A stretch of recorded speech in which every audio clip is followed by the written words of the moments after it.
నమస్కారం. ప్రతిధ్వనికి స్వాగతం. వానాకాలంలో వ్యాధుల విజృంభణకు మనకు ప్రధానంగా 3 కారణాలు కనిపిస్తాయి. 1 దోమల వలన వచ్చే వ్యాధులు, 2 కలుషిత నీరు తాగడం, 3 ఈగల వంటి క్రిమి కీటకాలు ఆహార పదార్థాలపై వాలడం వలన వచ్చే రోగాలు. ఒక కుటుంబం తలుచుకుంటే వీటి విషయంలో ముందు జాగ్రత్తలు తీసుకోవడం పెద్ద కష్టమేమీ కాదు. సగం అనారోగ్యాలు రాకుండా చేసుకోవచ్చు. వైద్యంపై ఖర్చును గణనీయంగా తగ్గించుకోవచ్చు. ఆసుపత్రుల చుట్టూ తిరగకుండా మన ఆరోగ్యాన్ని పదిలంగా కాపాడుకోవచ్చు. ముందు జాగ్రత్త ఇదొక్కటి తీసుకుంటే చాలు, చాలా వరకు మన ఆరోగ్యం బేషుగ్గా ఉంటుంది. చిన్నపాటి అశ్రద్ధ, కొద్దిపాటి అలక్ష్యం కలిపి మనల్ని జబ్బులు పాలు చేస్తున్నాయి. వ్యాధులు ప్రబలే ఈ సీజన్లో ఎలాంటి ముందు జాగ్రత్తలు అవసరం, ఏ విధమైన అప్రమత్తత పాటించాలి, ఒకవేళ అనారోగ్యం పాలైతే ఎలాంటి జాగ్రత్తలు తీసుకోవాలనే అంశంపై ఈరోజు ప్రతిధ్వని చర్చ చేపట్టింది. మన చర్చలో పాల్గొంటున్న వారు డాక్టర్ నందమూరి దిలీప్ గారు, జనరల్ ఫిజిషియన్, డాక్టర్ పుట్టా శ్రీనివాస్ గారు, వైద్య విద్య మాజీ డైరెక్టర్. ముందుగా దిలీప్ గారు, prevention is better than cure అంటారు కదా, ఏదైనా వ్యాధి వచ్చాక నయం చేసే కంటే రాకుండా నివారించడం మంచిది అని దీన్ని తెలుగులో అంటారు. ఈ విధంగా అర్థం ఉంది. ఈ విషయంలో చూస్తే మన ఆరోగ్యం పట్ల మనకి ఎంత శ్రద్ధ ఉంటుంది జనరల్గా అందరికీ సమాజంలో?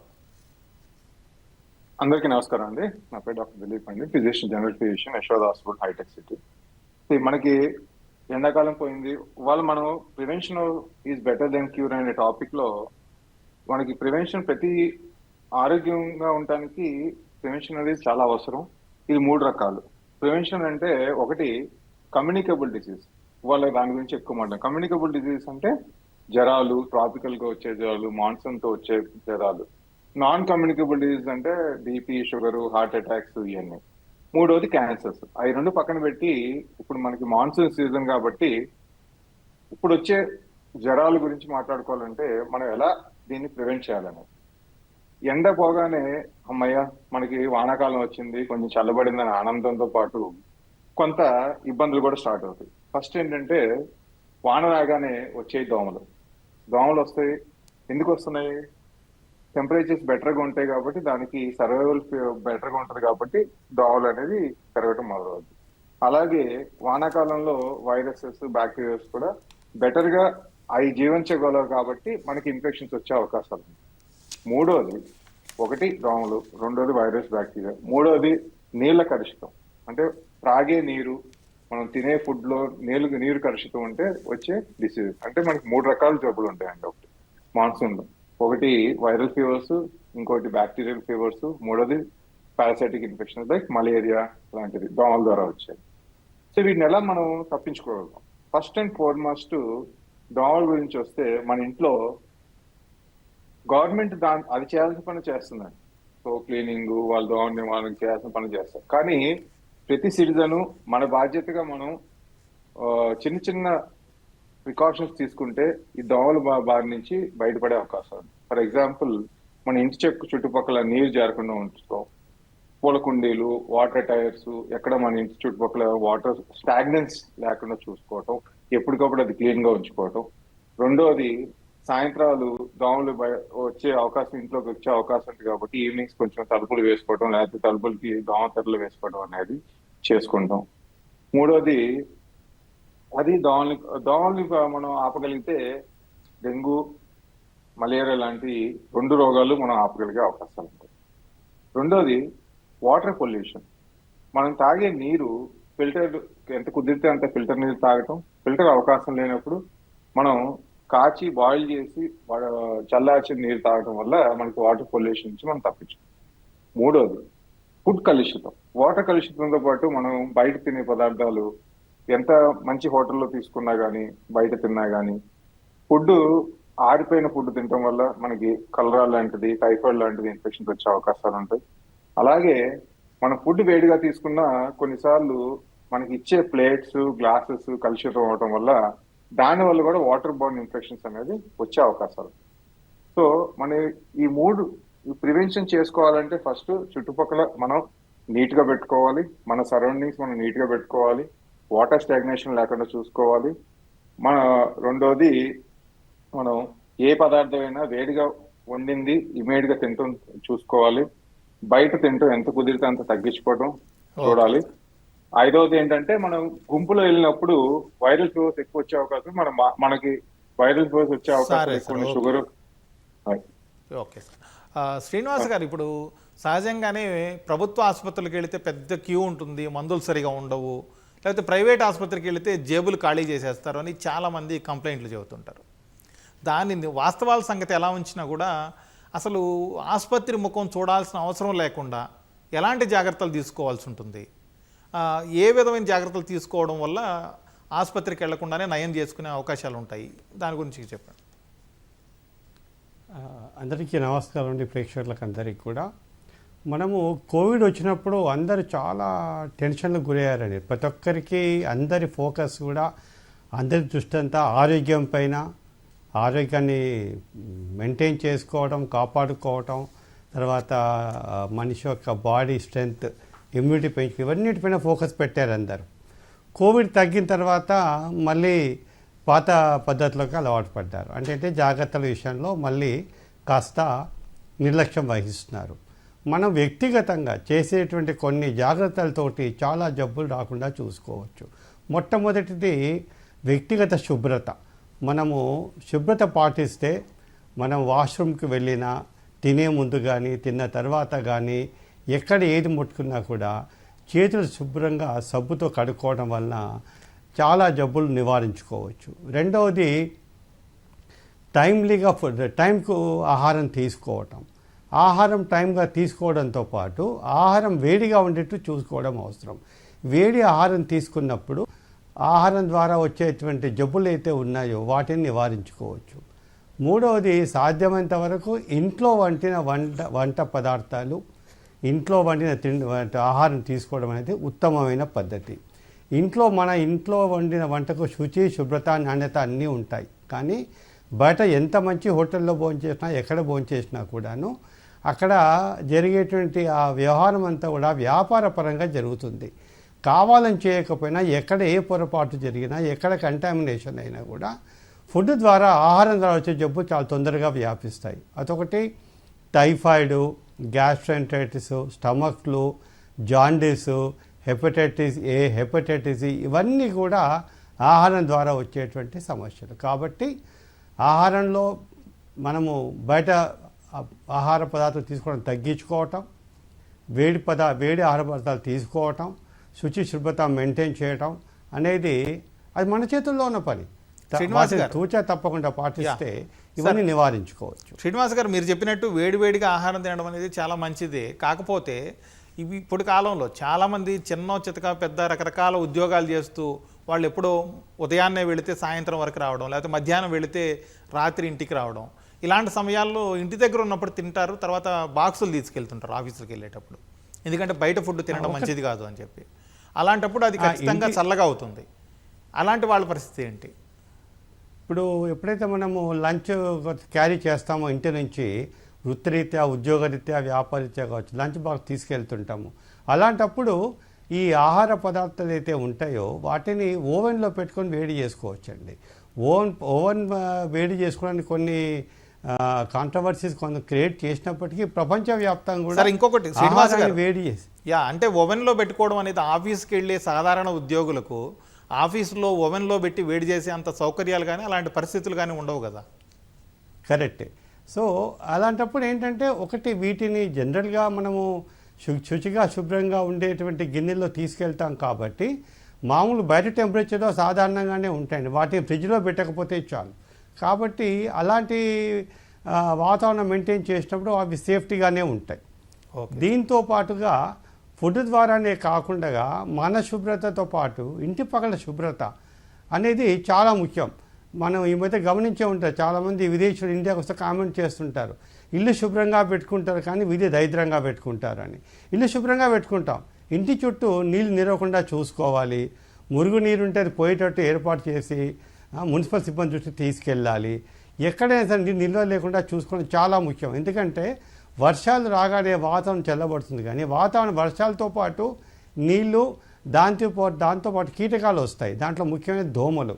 ఈ దోమలు, ఈగల ద్వారా చాలా జబ్బులు వస్తాయి. కాబట్టి దోమలు పెరగకుండా నివారించుకోవాలంటే ఇంటి చుట్టుపక్కల నీరు నిలవకుండా చూసుకోవాలి. ఇంట్లో ఉన్నప్పుడు పూల కుండీల్లో, ఎయిర్ కూలర్లో, పాత టైర్లలో కొన్నిసార్లు నీరు నిల్వ ఉంటూ ఉంటుంది, అవి లేకుండా చూసుకోవాలి. దాంతోపాటు ఈ జనరల్గా దోమలన్నీ సాయంకాలం 4 గంటల తర్వాత తిరుగుతూ ఉంటాయండి. అందుకని ఇంట్లోకి అన్ని కిటికీలకు ఈ దోమతెర లాంటి మెష్ దొరుకుతుంది, మస్కిటో మెష్ నెట్. అది పెట్టుకుంటే దోమలు రాకుండా కాపాడుకోవచ్చు. అలాగే పిల్లలకి ఎవరికి రిస్క్ ఎక్కువ ఉంటుందో అలాంటి వాళ్ళు ఈ మస్కిటో రిపెలెంట్స్ ఉంటాయి, ఓడోమాస్ లాంటివి, అవి సేఫ్గా వాడుకోవచ్చండి. వాటిని చేతులకు కానీ బాడీకి కానీ ఈవెన్ పిల్లలు కూడా, పసిపిల్లలు కూడా సేఫ్గా వాడుకోవచ్చు. ఈ మస్కిటో రిపెలెంట్ వాడడం వలన దోమలు కుట్టకుండా నివారించుకోవచ్చు. దాంతోపాటు ఉత్తమమైనది ఏంటంటే దోమతెర, మస్కిటో నెట్, ఉర్దూలో మచ్చర్ దానా అంటారు. ఇవి చాలా ప్రాక్టికల్ అండి. ఈ మస్కిటో నెట్స్ ప్రభుత్వం ఉచితంగా, ముఖ్యంగా గిరిజన ప్రాంతాల్లో, గ్రామీణ ప్రాంతాల్లో సరఫరా చేస్తుంది ఉచితంగా ప్రభుత్వం కూడా. సో ఉత్తమమైన నివారణ మస్కిటో నెట్స్ ఉంటే ఏంటంటే వాటి దోమలు పెరగకుండా చూసుకోవడంతో పాటు బై ఎనీ ఛాన్స్ వచ్చినప్పటికి కూడాను దోమతెర వాడడం అనేది చాలా మంచి పద్ధతి. తర్వాత కొన్ని రకాల వాటర్ బాండ్ డిసీజెస్కు వ్యాక్సినేషన్స్ కూడా ఉన్నాయండి, వాటిని కూడా తీసుకోవడం అవసరం. డాక్టర్ కాట్రగడ్డ చైతన్య గారు డిఎం, అలాగే గ్యాస్ట్రోఎంట్రాలజిస్ట్, ఇప్పుడు కూడా మనతో జాయిన్ అయ్యారు. చైతన్య గారు, ఇప్పుడు చాలామంది ఒకప్పుడైతే అవగాహన ఉండేది కాదు వైద్యం గురించి, లేకపోతే అనారోగ్యాల గురించి, వీటి గురించి. ఇప్పుడు ఈ మీడియా కావచ్చు, పత్రికలు కావచ్చు, లేకపోతే రకరకాల సోషల్ మీడియా వెబ్సైట్లు, ఇట్లాంటి వాటి ద్వారా చాలామందికి పూర్తి స్థాయిలో కాకపోయినా ఒక రకమైన మెడికల్ నాలెడ్జ్ కొంతవరకు ఏర్పడింది. చాలా వరకు అభిప్రాయాలు తెలుస్తున్నాయి ఏంటి, ఎలా ఉండాలి అని చెప్పి. ఇలాంటి అవగాహన వేరు, కాకపోతే వాటిని ఆచరణలో పాటించడం వేరు. ఎంతవరకు చాలామంది అవగాహన ఉన్నప్పటికీ ఆచరణలో పెడుతున్నారంటారు ఈ విషయాల్ని? గుడ్ ఈవినింగ్ అండి, ఈటీవీ ప్రేక్షకులందరికీ గుడ్ ఈవినింగ్. నేను డాక్టర్ చైతన్య అండి, గ్యాస్ట్రోఎంట్రాలజిస్ట్ని, గుంటూరు రమేష్ హాస్పిటల్లో వర్క్ చేస్తున్నాను. సో మీరు చెప్పినట్టుగా అండి, ఈ కాలంలో ఎక్కువగా సోషల్ మీడియా, ఇన్స్టాగ్రామ్, యూట్యూబ్, వీటన్నిటిలో కూడా హెల్త్ అవేర్నెస్ వీడియోస్ బాగా వస్తున్నాయి. కాకపోతే జనాలందరూ ఈ వీడియోస్ చూస్తున్నారు, సబ్స్క్రైబ్ చేస్తున్నారు, కానీ పాటించే వాళ్ళు చాలా తక్కువగా ఉంటున్నారు. సో ఈ వీడియోస్ చూసినప్పుడు అందులో ఉన్న మంచి పాయింట్స్ తీసుకొని అట్లీస్ట్ ఒక 50% పీపుల్ ఆ పాయింట్స్ని ఫాలో అవ్వగలిగితే మనకి హెల్త్ పరంగా చాలా బెనిఫిట్స్ ఉంటాయి లోకల్ పాపులేషన్ అందరికీ కూడా. సో దట్ హాస్పిటల్ అడ్మిషన్స్ కానీ ఇవి కూడా తగ్గుతాయి. వాళ్ళకి కొంచెం ఆరోగ్యకరమైన లైఫ్ స్టైల్ ఫాలో అవ్వడం వల్ల చాలా బెనిఫిట్స్ ఉంటాయి, కాబట్టి అవి ఫాలో అవ్వడం మంచిదండి. ఓకే సార్, అలాగే ఇప్పుడు ఇట్లాంటి సమయాల్లో సీజన్లు మారినప్పుడు, వర్షాకాలాలు లేకపోతే కొంత చిత్తడిగా ఉన్నప్పుడు కాచి వడపోచి నీళ్లు తాగడం చాలా మంచిది అని అందరూ అనుకుంటూ ఉంటారు, కానీ చాలామంది వాడరు. అలాగే నీళ్లు చుట్టుపక్కల నీళ్ల పక్కన చేరడం, ఇలాంటి వాటి వల్ల ఎలాంటి వ్యాధులు వస్తాయి? ఈ కాచి వడపోచి నీళ్లు తాగడం వల్ల అట్లాంటి వాటిని ఎంతవరకు కంట్రోల్ చేయొచ్చు? ఏ విధమైన ప్రయోజనాలు ఉంటాయి సార్? సో మామూలుగా మనకి వర్షాకాలంలో ఈ నీరు నిల్వ ఉండడం వల్ల, తర్వాత ఆ నీరు వచ్చి మంచినీళ్ళు తాగే నీళ్ళు కలవడం వల్ల చాలా రకాలైన అంటువ్యాధులు వచ్చే అవకాశం ఉంటుందండి. ముఖ్యంగా డయేరియా, వాంతులు, తర్వాత కలరా, టైఫాయిడ్ లాంటి విష జ్వరాలు కూడా వచ్చే అవకాశం ఉంటుంది. ఇలాంటి ఇన్ఫెక్షన్లతో పాటుగా హెపటైటిస్ ఏ అండ్ హెపటైటిస్ ఈ అనేవి మనకి జాండీస్ కలుగజేసే కొన్ని రకాల వైరస్లు అనమాట. ఇవి లివర్ మీద ఎఫెక్ట్ చేస్తుంటాయి. సో ఇవి కూడా వచ్చే అవకాశం ఉంటుంది. సో ఈ వర్షాకాలంలోనూ లేదు ఈ కలుషితమైన నీరు తాగకుండా నీరు కాచి వడకాచుకొని తాగడం వల్ల, లేదు ఫిల్టర్ చేసిన నీరు తాగడం వల్ల ఇటువంటి ఇన్ఫెక్షన్స్ అనేవి రాకుండా మనం అరికట్టవచ్చు.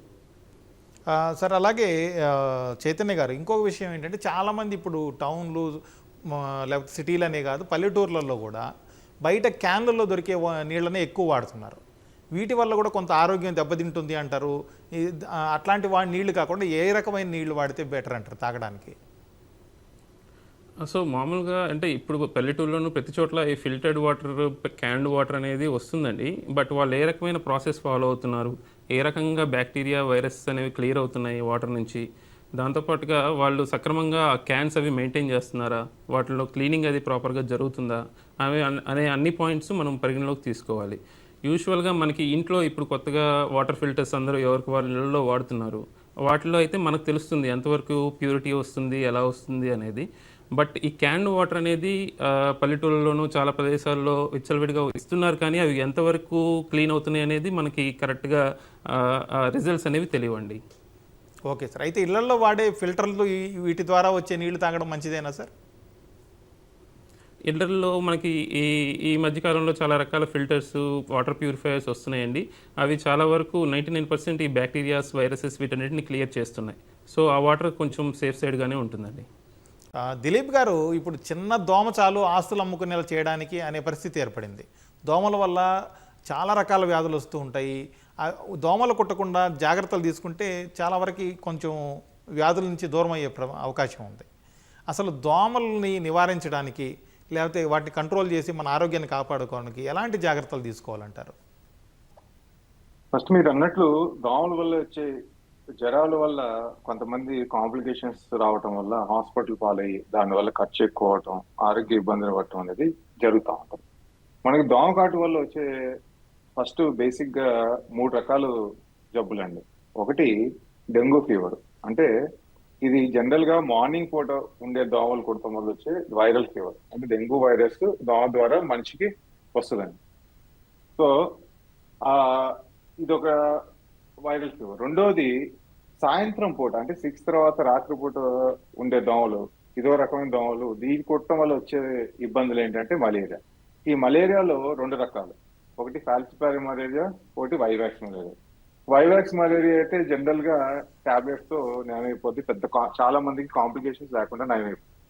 ఫాల్సిపారి మలేరియాలో ఏంటంటే అది బ్రెయిన్ కి కూడా వెళ్ళి లివర్ ఫెయిల్యూర్, మెనింజైటిస్ ఇవన్నీ వచ్చి మల్టీ ఆర్గన్ ఫెయిల్యూర్ రావడం వల్ల హాస్పిటల్లో ఐసీయూలో జారటం, ఖర్చు ఎక్కువ అవటం, ప్రాణానికి ఆపద రావటం ఇవన్నీ జరుగుతాయి.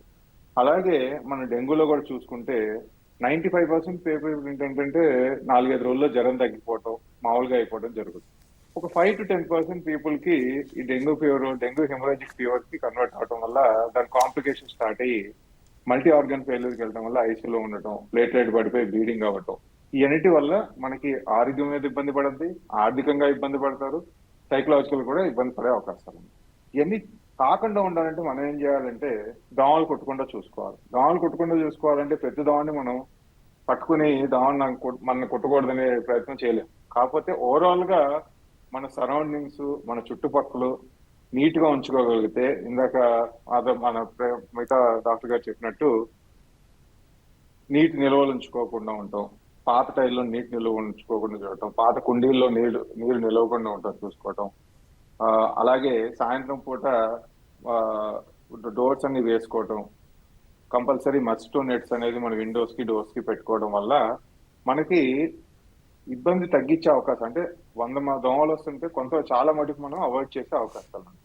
మిగతాది చాలా మటుకు కొన్ని దోమలు ఇంకా మిగిలిపోయినప్పుడు చాలా మంది ఈ మస్కిటో బ్యాట్స్ అనేవి వస్తున్నాయి కదండి, దాంతో పడుకునే ముందు దోమల్ని చంపి పడుకుంటే కొంత మనకి రిస్క్ తగ్గే అవకాశం. వీటిల్లో చిన్నపిల్లలకి మస్కిటో రిపెల్లెంట్స్ రాసి పడుకోబెట్టడము, మనకి ఇంటి చుట్టుపక్కల బాగా చెట్లు పొదలు అవన్నీ ఉంటే కూడా, అంటే మనం పెంచుకునే చెట్లు అన్ని నీట్ గా ఉంచుకుంటే దోమలు రావడం అనేది తక్కువే ఉంటుందండి, ఎందుకంటే నీటి నిరోధం. కాకపోతే మన చుట్టుపక్కల పిచ్చి చెట్లు పొదలు అవన్నీ ఎక్కువ పెరుగుతుంది అనుకోండి, దానివల్ల కూడా మనకి దోమలు వచ్చే అవకాశం ఉంది. మనం చేయగలిగేది మనం చేసి పక్కన పొదలు చెట్లు ఏంటంటే మన మున్సిపాలిటీకి కూడా కంప్లైంట్ చేస్తే వాళ్ళు కూడా వచ్చి క్లియర్ చేసే అవకాశాలు. సో ఇది ఒక్కరు చేస్తే జరిగే పని కాదు. 90% ఎవరికి వాళ్ళు జాగ్రత్తగా ఉంటే ఈ దోమకాటు నుంచి వచ్చే డెంగ్యూ, మలేరియా దానివల్ల వచ్చే కాంప్లికేషన్ తప్పించుకోగలుగుతాం. కొంత ప్రభుత్వం కూడా ఈ మురుగునీరు క్లియర్ చేయడం, వాటర్ కలుషితం కాకుండా చూసుకోవటం, అలాగే పొదలు ఇవన్నీ పెరగకుండా చేసుకోగలిగితే, మనం అందరం కలిసి చేసుకోగలిగితే ఈ దోమకాటు నుంచి మనం బయట పడవచ్చు. దానివల్ల వచ్చే జ్వరాలు, దాని కాంప్లికేషన్ నుంచి బయటపడే అవకాశాలు. శ్రీనివాస్ గారు, ఇప్పుడు బరువు తగ్గాలంటే ఆలస్యంగా తినకూడదు, లేకపోతే తినగానే పడుకోకూడదు, కాసేపు అయినా వాకింగ్ చేయాలి, అలాగే ఫోను, ట్యాబు, కంప్యూటర్ లాంటివి ఎక్కువ చూస్తే కళ్ళు పాడవుతాయి, లేకపోతే తినగానే నోరు శుభ్రం చేసుకుంటే దంత సమస్యలు దూరం అవుతాయి. ఇవన్నీ చాలామందికి తెలిసిన విషయాలే. కాకపోతే ఎంతవరకు పాటిస్తున్నారు వీటిని పాటించడం వల్ల ఏ విధమైన ప్రయోజనాలు ఉంటాయి ప్రాక్టికల్గా? ముఖ్యమైనది ఏంటంటే అండి, మనము మన యొక్క ప్రాధాన్యతల్లో ఆరోగ్యానికి ఫస్ట్ ప్రాధాన్యత ఇవ్వాలి. కానీ ఏమవుతుందంటే, మనం ఎట్లా కొత్త సంవత్సరంలో ఒక నిర్ణయాలు తీసుకుంటాం, ఒక వారం రోజుల్లో వాటిని మర్చిపోతాం. అలాగే ఒక ఆరోగ్య సమస్య వచ్చినప్పుడు అందరూ ఆ నిర్ణయాలు తీసుకుంటారు, తర్వాత అన్నీ మళ్ళీ వాటిని మర్చిపోతున్నారు, వాటిని పాటించట్లేదు. ముఖ్యమైనది ఏంటంటే, దీంతో ఆరోగ్యాన్ని దృష్టిలో పెట్టుకొని ఆహారపు అలవాట్లు, వ్యక్తిగత అలవాట్లు, తర్వాత శారీరక వ్యాయామం, వాకింగ్ కానీ వాకింగ్ నడక చేయటం, కొద్దిపాటి వ్యాయామం చేయటం, వీటి వలన కలిగేటువంటి ఆరోగ్యంలో లాభాలు మనము అసలు చాలా గొప్పగా ఉంటాయండి.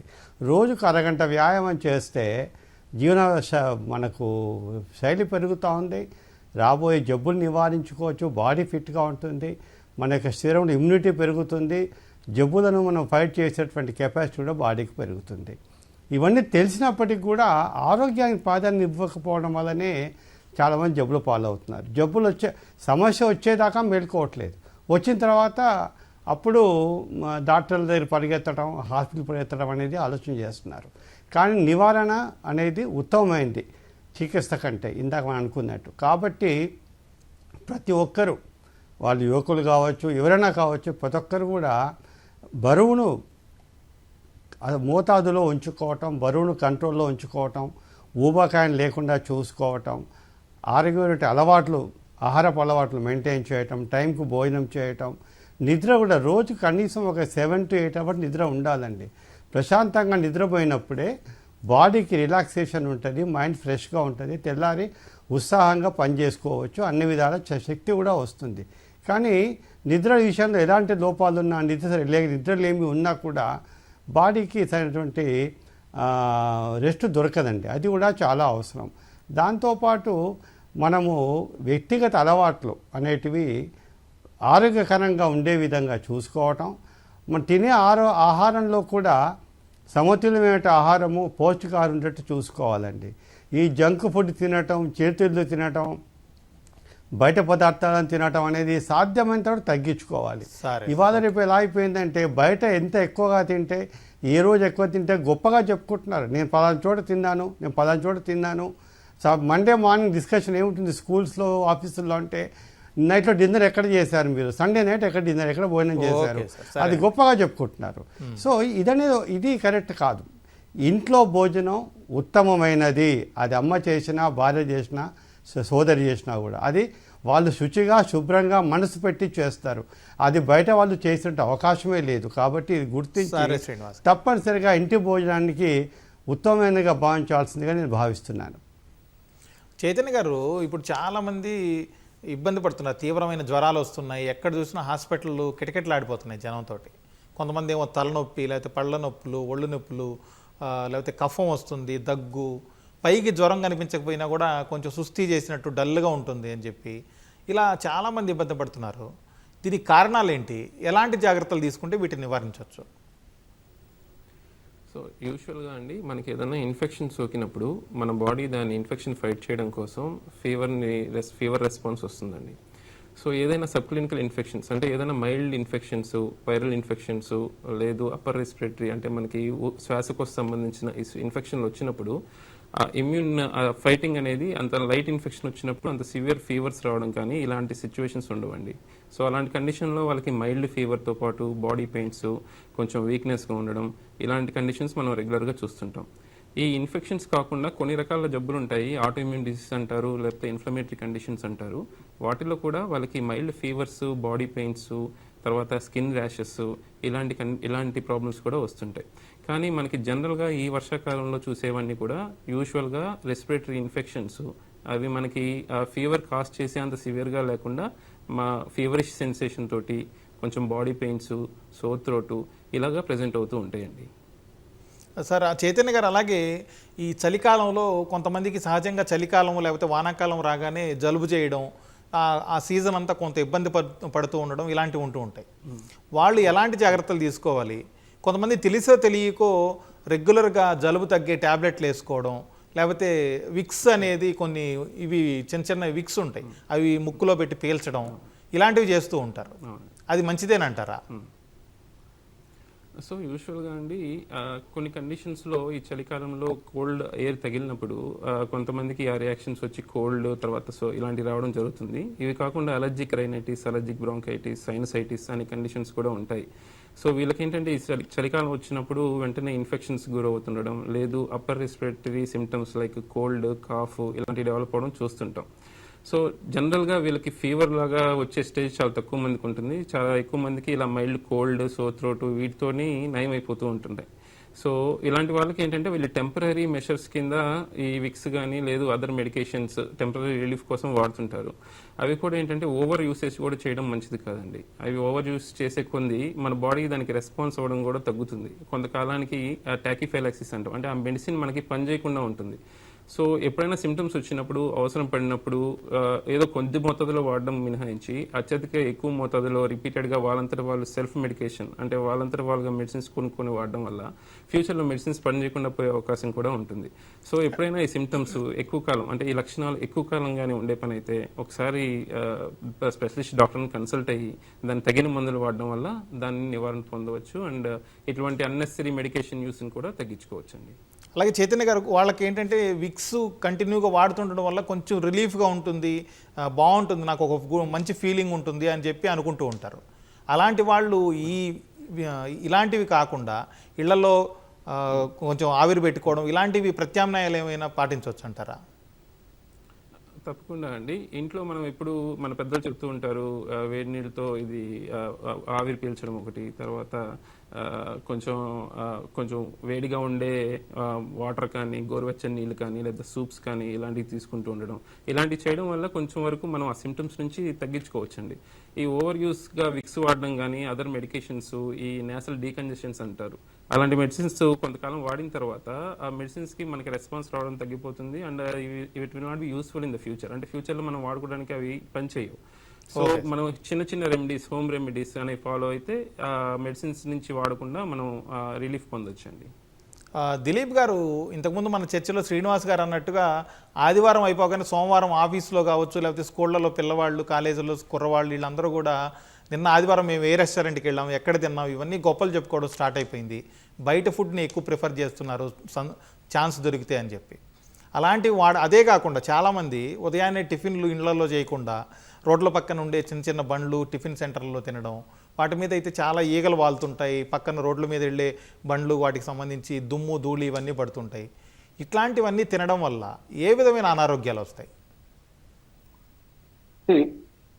మీరు శ్రీనివాస్ గారు చెప్పినట్టు బయట తింటాము, ఎక్కువ సార్లు బయట తిరిగి మనం కొత్త కొత్త రెస్టారెంట్స్ ఎక్స్ప్లోర్ చేసి మన ఇన్స్టాగ్రామ్స్ ఫేస్బుక్ లో పెట్టడం ఇవన్నీ కూడా సర్వసాధారణం అయిపోయింది, లైఫ్ స్టైల్లో బాగానే తయారైంది. సో దాన్ని మనం పూర్తిగా ఆపడం మన వల్ల కష్టమే అనిపిస్తుంది. కాకపోతే ఏంటంటే అసలు బయట తినండి ఇవన్నీ పర్లేదు, అసలు ఎందుకు మనం బయట తినకూడదు అనేది కూడా శ్రీనివాస్ గారు చాలా నీట్ గా చెప్పారు. ఫస్ట్ ఫండమెంటల్ గా ఏంటంటే ఎంత గొప్ప రెస్టారెంట్ అయినా శ్రీనివాస్ గారు చెప్పినట్టు మన ఇంట్లో వాళ్ళు వండిన జాగ్రత్తగాను క్వాలిటీ ఆఫ్ మెటీరియల్స్ కానీ వాడే అవకాశాలు ఎంతో కొంత తెలుసో తెలియకో కావాలనో అవసరం లేకుండానో జరిగే అవకాశం కలిపి ఒకటి. రెండు, మనం ఏ రెస్టారెంట్కి వెళ్ళినా బయట వెళ్ళినా ఉప్పు పదార్థాలు నూనె పదార్థం అనేది చాలా ఎక్కువ వేస్తూ ఉంటారు. ఎందుకంటే తొందరగా వండాలంటే నూనెలో వండాలి, టేస్టీగా వండాలంటే కొంచెం ఉప్పు కారం అనేది ఎక్కువ ఉండాలి. సో ఈ రెండు ప్రాబ్లమ్స్. మూడోది, మీరు అన్నట్లు బయట బండ్ల మీద మనకున్న పొల్యూషన్ తెలుసు మీకు. ఏ సిటీ తీసుకున్నా పొల్యూషన్ చాలా భయంకరంగా ఉంటుంది. ఆ కార్బన్ పార్టికల్స్, మన వెహికల్స్ లో వచ్చే కార్బన్ పార్టికల్స్ కానీ, మన రోడ్ల మీద ఉన్న దుమ్ము వెహికల్స్ వల్ల లేచి ఫుడ్ మీద పడటం కానీ, గాలిలో ఉన్న సల్ఫర్ ఇవన్నీ కూడా ఫుడ్ మన ఆహార పదార్థాల్లో చేరుకునే అవకాశాలు చాలా ఎక్కువ. సో ఇవన్నీ చేరుకుంటుంటే పొల్యూషన్స్ అనేది ఆల్రెడీ మనం గాలి ద్వారా తీసుకుంటున్నాం, దాంతో ఎంతో కొంత రిస్క్ పెరుగుతుంది. అది కాకుండా మనకి ఆహార పదార్థాలు పడే దుమ్ము ధూళి సల్ఫరు కెమికల్స్ ఇవన్నీ ఫుడ్ తీసుకుంటే రెండు రకాల ప్రాబ్లమ్స్ ఉంటాయి. దీనివల్ల వచ్చే అక్యూట్ ప్రాబ్లం అంటే ఇమీడియట్ గా వచ్చేది ఇందాక చైతన్య గారు చెప్పినట్టు డయేరియా, లూజ్ మోషన్స్, టైఫాయిడ్, కలరా, ఫుడ్ ఇన్ఫెక్షన్. దీర్ఘకాలికంగా ఈ సల్ఫర్ ఈ కెమికల్స్ ఇవన్నీ మనం ఆహార పదార్థాలు తీసుకోవడం వల్ల, బయట రోడ్ల మీద ఫుడ్ మీద పడిన ఆహార పదార్థాలు తీసుకోవడం వల్ల క్యాన్సర్ రిస్క్, డయాబెటీస్ రిస్క్ ఇవన్నీ కూడా పెరిగే అవకాశాలు. సో ఫండమెంటల్ గా ఏంటంటే కుదరినప్పుడు అవసరం ఉన్నప్పుడు బయట మనం ఆర్డర్ చేసుకొని తీసుకోవడంలో తప్పులేదు. కాకపోతే ఇప్పుడు ఎలా తయారైందంటే అప్పుడప్పుడు ఇంట్లో తింటాం, ఎప్పుడు బయట తింటాం. అంటే రెస్టారెంట్కి వెళ్ళి కానివ్వండి, లేకపోతే ఫుడ్ యాప్స్, డిఫరెంట్ మనకి ఇంటికి తీసుకొచ్చే యాప్స్ కూడా ఉన్నారు. మనం ఆర్డర్ చేయగానే 10-15 నిమిషాల్లో ఇంటికి ఫుడ్ తీసుకొచ్చారు. సో ఇది తీసుకురావడం వల్ల ఏమవుతుంది, ఫస్ట్ బయట వండే వాళ్ళ దగ్గర రిస్క్ పెరుగుతుంది, దాని నుంచి ట్రాన్స్పోర్ట్ లో వాళ్ళు హ్యాండిల్ చేస్తున్నారు, ఇంకో రిస్క్ పెరుగుతుంది, దాని తర్వాత మనం తీసుకోవాలి.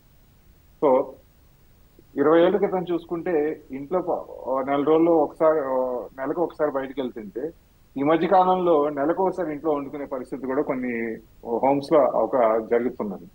సో ఫండమెంటల్ గా ఆలోచన చేసి మన ఆరోగ్యం మన చేతిలో ఉంచుకోవాలి, పక్కన వాళ్ళ చేతిలో వద్దు. మన ఆరోగ్యం ఉండాలంటే ఫస్ట్ శుచి, శుభ్రము, వేడిగా ఉండే ఫుడ్, ఉప్పు, కారం, నూనె ఈ పదార్థాలు ఫ్యాట్ తగ్గించి తినుకోవటం, అలాగే ఎక్సర్సైజ్ చేయటం, మూడోది చక్కగా నిద్రపోవటం.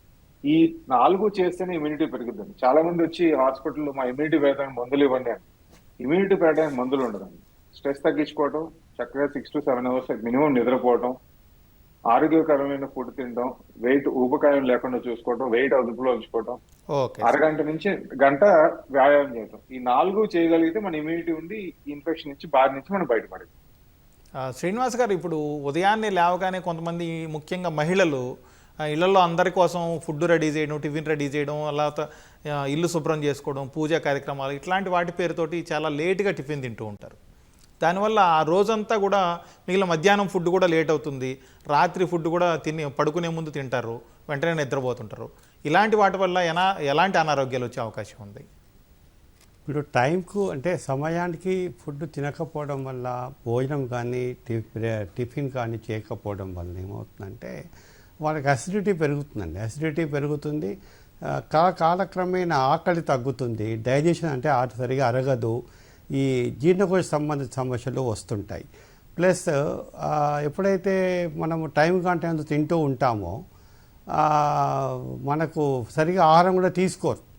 ఆకలి తగ్గిన తర్వాత తినేటువంటి ఒక క్వాంటిటీ కూడా తగ్గుతుంది. కాబట్టి వాళ్ళు ఇంట్లో గృహిణులకు అందరికీ అంత పని చేసేటప్పుడు వాళ్ళకు కూడా టైం భోజనం చేయడం వల్ల వాళ్ళ ఆరోగ్యం కూడా బాగుంటుంది. దాంతోపాటు ఇంట్లో వాళ్ళకందరికీ వాళ్ళు తమ యొక్క బాధ్యత వహించి అవన్నీ చేయగలుగుతారు. ఒకటి ఫుడ్ విషయంలో ఒక విషయం చెప్పదలుచుకున్నానండి. ఒకటి ఏంటంటే మనం ఈ ఆహారము బయట ఎంత పెద్ద హోటల్ అయినా సరే, ఆహారము ఫుడ్ అనేది వాళ్ళకు ఇండస్ట్రీ అండి. ఆహారాన్ని ఎవరు ఈ హోటల్స్లో కానీ రెస్టారెంట్లో ఎవరు పడేయరు. ఆహారాన్ని వాళ్ళు వాడే క్రమంలో 3 రకాలైనటువంటి ఏజెంట్స్ వాడతారు. ఒకటి ఫ్లేవరింగ్ ఏజెంట్స్, అంటే దాన్ని రుచికరంగా ఉండేటువంటి కెమికల్స్ కలుపుతారు. రెండవది దే ఆర్ కలరింగ్ ఏజెంట్స్, అంటే ఆ ఫుడ్ కలర్ఫుల్గా కనపడాలి, అంటే అట్రాక్టివ్గా కనపడాలి, కంటికి ఆకర్షించాలి. ఈ బిర్యానీ లాంటి వాటిల్లో కలర్ కనపడతా ఉంటుంది మనకు. అలాంటి వాటిలో కలరింగ్ ఏజెంట్ కలుపుతారు. అది కాకుండా ఆహారపు నిల్వ టైం పెంచేటందుకు దే ఆర్ ప్రిజర్వేటివ్స్ కలుపుతారు.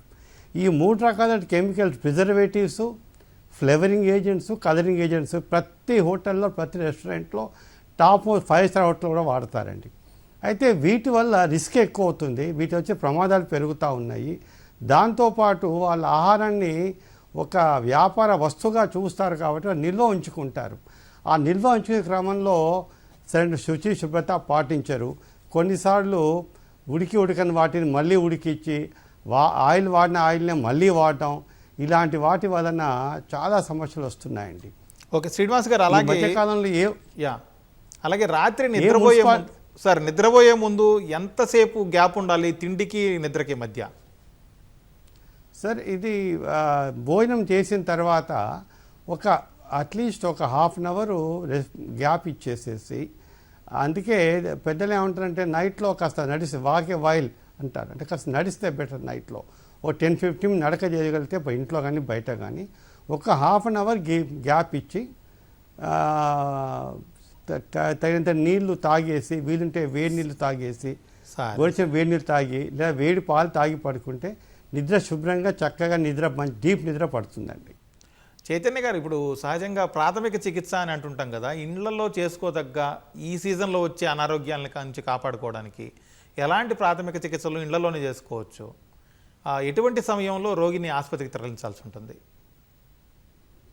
సో ఈ కాలంలో అండి, వర్షాకాలంలో ఎక్కువగా ఈ లూజ్ మోషన్స్, డయేరియా, వామిటింగ్స్ అనేవి చాలా కామన్గా చూస్తుంటామండి. ఇది కలుషితమైన వాటర్ కానీ కలుషితమైన ఆహారం తినడం వల్ల యూజువల్గా స్ప్రెడ్ అవుతూ ఉంటాయి.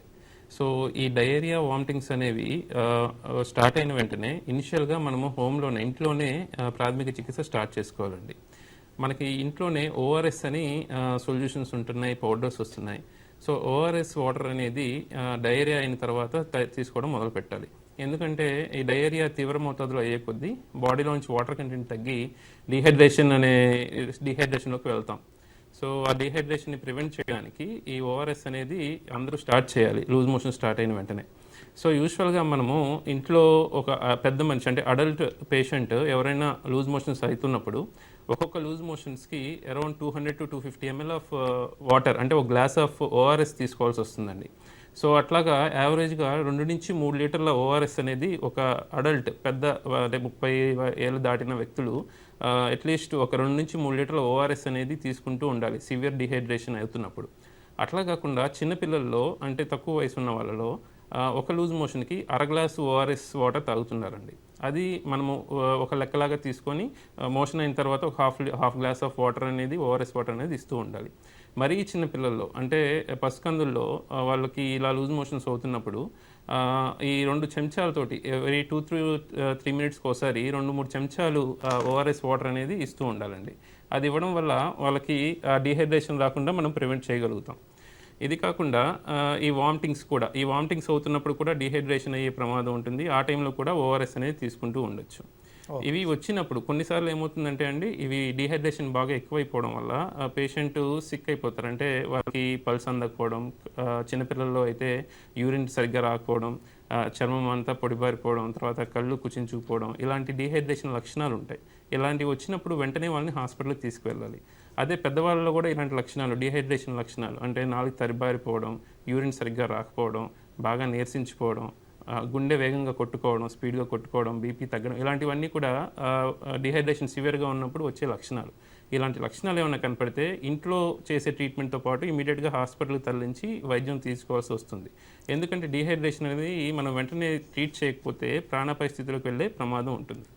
ఇది కాకుండా మనకి ఇంట్లో జ్వరాలు అలాంటివి వచ్చినప్పుడు చిన్న పారాసిటమాల్ 1-2 రోజులు జ్వరాలకి మనము ఇంట్లోనే కొంచెం పారాసిటమాల్ ఇలాంటివి తీసుకోవచ్చండి. అట్లా కాకుండా ఈ వైరల్ ఫీవర్స్లో అట్లా కాకుండా కొన్ని రకాల సివియర్ ఇన్ఫెక్షన్స్ ఉంటాయి, అందులో ఫీవర్ కంటిన్యూస్గా వస్తుంది, బాగా నీరసపడిపోతుంటారు. అలాంటి సందర్భాల్లో వెంటనే హాస్పిటల్కి వెళ్ళి అడ్మిట్ చేసి ట్రీట్మెంట్ తీసుకోవాల్సి వస్తుందండి. చైతన్య గారు, మీరు చెప్పినట్టు పిల్లలకి చిన్నపిల్లలకి విరోచనాలు, వాంతులు, రకరకాల జ్వరాలు వస్తుంటాయి. అయితే 3-4 ఏళ్ల వయసు అలాంటి వాళ్ళు చెప్పలేకపోవచ్చు, వాళ్ళకి అర్థం కాదు ఏంటి సమస్య అనేది. పేరెంట్స్ కూడా దాన్ని అర్థం చేసుకునే అంత నాలెడ్జ్ ఉండకపోవచ్చు. ఏ విధంగా వాళ్ళు జాగ్రత్తలు తీసుకోవాలి, ఆ విషయంలో ఏం చేయాలి పేరెంట్స్ అసలు? సో చిన్నపిల్లల విషయంలో తల్లిదండ్రులు చాలా జాగ్రత్తగా ఉండాలండి. వాళ్ళకి ఎటువంటి ఆహారం ఇచ్చేటప్పుడు కానీ స్వచ్ఛమైన ఆహారం, ఎటువంటి ఇన్ఫెక్షన్ లేకుండా ఎటువంటి పాడైపోని ఆహారాన్ని వాళ్ళకి పెట్టాలి. దాంతోపాటుగా వాళ్ళు ఇచ్చే వాటర్ కూడా చల్లార్చిన నీళ్ళు కానీ, ఫిల్టర్ చేసిన నీళ్ళు కానీ, ఎస్పెషల్లీ ఈ వర్షాకాలంలో వాటర్ బాగా కంటామినేట్ అవుతుంది కాబట్టి అలాంటి జాగ్రత్తలు తీసుకోవాలండి. మామూలుగా ఏదైనా ఇన్ఫెక్షన్ వచ్చినప్పుడు చిన్నపిల్లల్లో వాళ్ళు చెప్పలేరండి, మనకి ఈ ప్రాబ్లం ఉంది, అక్కడ నొప్పి వస్తుంది, ఇక్కడ నొప్పి వస్తుంది అని సరిగ్గా చెప్పలేరు. కానీ అటువంటి సమయంలో వాళ్ళకి లూజ్ మోషన్స్ కానీ, వామిటింగ్స్ కానీ ఎక్కువ అయిపోవడం, పిల్లలు బాగా ఇరిటబుల్గా ఉండడం, తర్వాత ఫీవర్ కూడా బాగా స్పైక్స్ ఒకదాని తర్వాత ఒకటి ఫీవర్ స్పైక్స్ రావడం, వాళ్ళు ఫీడ్స్ సరిగ్గా తీసుకోకపోవడం, అంటే మనం ఇచ్చిన ఫ్లూయిడ్స్ కానీ, లిక్విడ్స్ కానీ ఏదైనా కానీ సరిగ్గా తీసుకోకపోవడం, మరీ చిన్నపిల్లలు అయితే పాలు తాగలేకపోవడం, ఇలాంటి లక్షణాలు వచ్చినప్పుడు వెంటనే వాళ్ళని హాస్పిటల్కి తీసుకెళ్ళి అడ్మిట్ చేయాల్సి వస్తుందండి. ఓకే సార్, అలాగే కొంతమంది చైతన్య గారు రోజు 1-2 రోజులకు ఒకసారి మాకు చిన్నగా కడుపు నొప్పి వస్తుంది అని చెప్పి కంప్లైంట్ చేస్తూ ఉంటారు. దానికి కారణాలు ఏంటండి? సో ఈ 1-2 రోజులు అప్పుడప్పుడు కడుపు నొప్పి రావడానికి వయసు రీత్యా కొన్ని కారణాలు ఉంటాయండి. అంటే యూజువల్గా పెద్దవారిలో అయితే కామన్గా వచ్చే డిస్పెప్సియా అంటాం, అంటే గ్యాస్ట్రిక్ పెప్టిక్ డిసీజ్ అని, లేదు జీఈఆర్డి అంటాం, గ్యాస్ట్రోఇసోఫేజల్ రిఫ్లెక్స్ డిసీజ్. ఇలాంటి కండిషన్స్లో వాళ్ళకి ఛాతిలో మంట రావడం, ఛాతిలో నొప్పి వస్తుండడం, పొట్టలో మంట రావడం, పై పొట్టలో అన్నం తిన్న తర్వాత వెంటనే ఉబ్బినట్టుగా ఉండడం, గ్యాస్ ఫామ్ అవుతున్నట్టుగా ఉండడం, ఇలాంటి లక్షణాలు ఉంటాయండి. కొంతమందిలో వామిటింగ్స్ కూడా అవుతుంటాయి. ఇది కాకుండా చిన్న పేగుకి సంబంధించి, పెద్ద పేగుకి సంబంధించి కొన్ని కండిషన్స్లో కూడా నొప్పి అనేది రావచ్చండి. ఏదైనా లైట్ ఇన్ఫెక్షన్ వచ్చినప్పుడు పెయిన్స్ వస్తూ ఉంటాయి. ఇవన్నీ కాకుండా కూడా ఇప్పుడు కామన్గా మనం ఈ సీజన్లో చూస్తుంది ఐబీడీ లాంటి కండిషన్స్, ఇన్ఫ్లమేటరీ బౌల్ డిసీజ్ అంటారు. వీటిల్లో కూడా ఈ మధ్య కాలంలో ఈ జంక్ ఫుడ్ ఎక్కువ తినడం, ఈ ప్యాకెట్ ఫుడ్స్ ఎక్కువ తినడం వల్ల ఐబీడీ అనే కండిషన్స్ కూడా మన పాపులేషన్లో బాగా పెరుగుతున్నాయండి. దిలీప్ గారు సో ఇప్పుడు దీనివల్ల కూడా పెయిన్ ఫ్రీక్వెంట్గా వస్తాయి. Okay okay sir. దిలీప్ గారు, రకరకాల జ్వరాలు ఉంటాయి. అసలు జ్వరాల్లో ఎన్ని రకాలు ఉంటాయి? చిన్నపాటి డోలో లేకపోతే పారాసెటమాల్ లాంటి వాటితో తగ్గే జ్వరాలు ఏంటి? లేకపోతే రక్త పరీక్షల వరకు చేయించుకొని హాస్పిటల్లో అడ్మిట్ కావాలి, లేకపోతే అట్లాంటి తీవ్రతను ఎలా గుర్తించాలి అసలు? ఫండమెంటల్ గా జ్వరం అనేది ఏదైనా మన బాడీలో ఇన్ఫెక్షన్ వస్తే దాన్ని చంపడానికి, లేకపోతే ఇన్ఫ్లమేటరీ మార్కర్స్ ప్రొడ్యూస్ అవడం వల్ల వచ్చే మార్పు వల్ల వచ్చేది జ్వరం. జ్వరం ఒక సిమ్టమ్ అండి, అది రోగం కాదు. సో జ్వరం రావడానికి కారణాలు ఏంటి? ఫస్ట్ 3 టైప్స్ ఆఫ్ డిసీజెస్ మనం చూసుకోవాలండి. ఒకటి వైరల్ ఫీవర్స్ కామన్ గా వచ్చేది, bacterial infections, parasitic infections. Viral fevers లో ఈ మాన్సూన్ అంటే మన వానాకాలం చలికాలంలో వచ్చేది ఏంటంటే dengue fevers, swine flu, Covid, routine influenza, ఇవన్నీ చికెన్ గున్యా, ఇవన్నీ వైరల్ ఫీవర్స్ అండి. నెక్స్ట్ వచ్చి బ్యాక్టీరియల్ ఫీవర్స్ చూసుకుంటే టైఫాయిడ్, కలరా, గ్యాస్ట్రోఎంటైటిస్.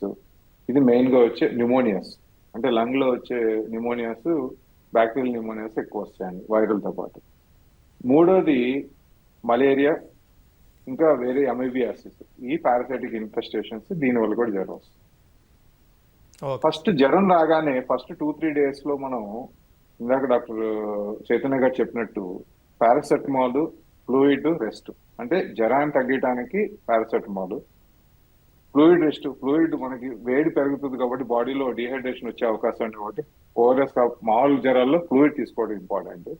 దాంతో పాటు జ్వరం వచ్చినప్పుడు బాడీ, అది బ్యాక్టీరియల్ కావండి, వైరల్ కానివ్వండి, పారాసైటిక్ కానివ్వండి, బాడీ దాంతో ఫైట్ చేస్తుంది. సో అలా ఫైట్ చేసేటప్పుడు మనం బాడీకి రెస్ట్ ఇచ్చి మనం చేసే పనులన్నీ ఆపుకుని రుచిగా ఫుడ్ తిని ఇంట్లో పారాసెటమాల్, ఫ్లూయిడ్ తీసుకుని రెస్ట్ తీసుకుంటే మన బాడీ తొందరగా ఫైట్ చేసే అవకాశం. ఈ 2-3 డేస్ ఈ సింపుల్ థింగ్స్ చేసుకుని అప్పటికి మనకి జ్వరం తగ్గట్లేదు, లేకపోతే బాడీ పెయిన్స్ ఎక్కువ వస్తున్నాయి, వామిటింగ్స్ అవుతున్నాయి, ఏదైనా ర్యాష్ వచ్చినాయి, బాడీ పెయిన్, జాయింట్ పెయిన్స్ ఎక్కువ వస్తున్నాయి అంటే తప్పకుండా స్పెషలిస్ట్ దగ్గరికి వెళ్ళి, ఫిజిషియన్ దగ్గరికి వెళ్ళి దానికి తగ్గట్టుగా టెస్టులు చేయించుకుని, వైరల్ అయితే సరే సార్ పారాసెటమాల్ మేనేజ్ చేసుకోవచ్చు, మిగతా అన్ని టైఫాయిడ్ వాటికి బ్యాక్టీరియల్, యాంటీబ్యాక్టీరియల్ మందులన్నీ ఇచ్చి మనం మేనేజ్ చేయడం మంచిదండి. శ్రీనివాస్ గారు, ఇప్పుడు ప్రజల బాధ్యత అనే సంగతికి వచ్చే పక్కన పెడితే అసలు వైద్య వ్యవస్థ ఏం చేస్తుంది? ప్రతిసారి వర్షాకాలం రాగానే ఈ జ్వరాలు లేకపోతే డయేరియా కేసులు ఇలాంటివన్నీ చాలా ఎక్కువ పెరుగుతూనే ఉంటాయి. అయినా కూడా వాటిని ప్రజల్ని తగిన విధంగా అప్రమత్తం చేయడం లేకపోతే కంట్రోల్ చేసే వ్యవస్థ, దానికి తగిన చర్యలు లేకపోవడానికి కారణం ఏంటి? ఈ ప్రశ్నకు సమాధానం చెప్పే ముందు ఒక చిన్న సూచన అండి. పిల్లల విషయంలో మనము ఇందాక డిస్కస్ చేసి ఎలా గుర్తించాలి అని. పిల్లలు ఉండే సహజ లక్షణం వల్ల ఆడుకుంటారండి. పిల్లలు ఆడుకోవటం లేదు, యాక్టివ్గా లేరు, నవ్వటం లేదు అంటే వాళ్ళు సిక్గా ఉన్నట్టు లెక్క, ఆరోగ్యం బాగలేనట్టు లెక్క. కాబట్టి పిల్లలు ఆడుకోవడం ఆపేసినా, అలర్ట్గా లేకపోయినా, చురుగ్గా లేకపోయినా, డల్గా ఉన్నా వెంటనే అలాంటి పిల్లలు వాళ్ళు చెప్పలేరంటే ఇవే లక్షణాలు. కాబట్టి ఇలాంటి లక్షణాలు కనపడ్డ వెంటనే తగినటువంటి శ్రద్ధ వహించి చికిత్స డాక్టర్ చూపెట్టుకోవాలండి. రెండోది, ఈ ప్రతి వర్షాకాలం ఇవి సాధారణంగా డెంగ్యూ జ్వరాలు వస్తున్నాయి, డైరియా వస్తుంది, మలేరియా వస్తుంది, సాధారణంగా వింటూ ఉంటాం. కానీ మాకు ఉన్నటువంటి పరిధిలో ఏంటంటే ఈ ప్రభుత్వ వ్యవస్థలో అన్ని చోట్ల దీనికి తగ్గ మందు సరఫరా ఫుల్గా ఉందండి. ప్రాథమిక ఆరోగ్య కేంద్రాన్ని మొదలు పెట్టుకొని హైదరాబాద్లో ఉన్నటువంటి ఫీవర్ హాస్పిటల్లో కూడా ఎక్కడెక్కడ ఆడుతూ ఉంది. ఇలాంటి చోట కూడా వైద్య సిబ్బంది కొరత పెద్దగా ఏమీ లేదు, మందుల కొరత ఏమీ లేదు. కానీ ఏంటంటే చాలామంది అంటే జాగ్రత్త పడడం అనేది, ప్రభుత్వం జాగ్రత్త పడడంతో పాటు ప్రజలు కూడా వ్యక్తిగత శుభ్రత, వ్యక్తిగత జాగ్రత్తలు తీసుకున్నప్పుడు జ్వరాల సంఖ్య తగ్గించవచ్చు, నంబర్ కూడా తగ్గించుకోవచ్చు. అట్ ద సేమ్ టైం ప్రభుత్వంలో కూడా ఈ వానాకాలం వచ్చే ముందు మార్చి నెలలోనే వాళ్ళు ఒక డిజీజ్ డైరీ ఉంటుంది, డిజీజ్ డైరీ ఉంటుంది. దానికి తగ్గట్టుగా వర్షాకాలం వచ్చే జబ్బులు ఏమొస్తాయి, దానికి తగ్గ మందులన్నీ, డెంగ్యూ కావాల్సిన మందులు ఏంటి, మలేరియా కావాల్సిన మందులు ఏంటి, డైరియా కావాల్సిన మందులు ఏంటి, ఇవన్నీ సిద్ధం చేసుకోవాలి. దాంతోపాటు ప్రభుత్వ వైద్య ఆరోగ్య సంస్థలన్నీ కూడా స్థానికంగా ఉండే మున్సిపాలిటీలు గ్రామీణ నీటి సరఫరా వ్యవస్థ, గ్రామీణ మురుగు వ్యవస్థ పైన కేంద్రీకరించాలి. సమ్మర్లో, ఎండాకాలంలోనే డ్రైన్స్ అన్నీ క్లీన్ చేసుకోవాలి, పూడిక లేకుండా చూసుకోవాలి. తర్వాత మున్సిపాలిటీలు, డిఎంహెచ్ఓ గారు, వీళ్ళందరూ ఈ 3 వ్యవస్థల్లో ఉన్నటువంటి అధిపతులు కంక్లూడ్ చేద్దాం చేసి వాళ్ళు కోఆర్డినేట్ చేసుకుంటే సంఖ్య బాగా తగ్గించుకోవచ్చండి. దాంతోపాటు సరే, conclude చేద్దాం సార్, ప్రభుత్వం time చేరే ఫలితం వస్తుందండి. ఓకే అండి, అలాగే. థ్యాంక్ యూ డాక్టర్ శ్రీనివాస్ గారు, డాక్టర్ దిలీప్ గారు thank you sir, doctor Chaitanya గారు thank you very much sir డిస్కషన్లో పార్టిసిపేట్ చేసినందుకు. ఇది వాళ్ళ ప్రతిధ్వని. నమస్కారం.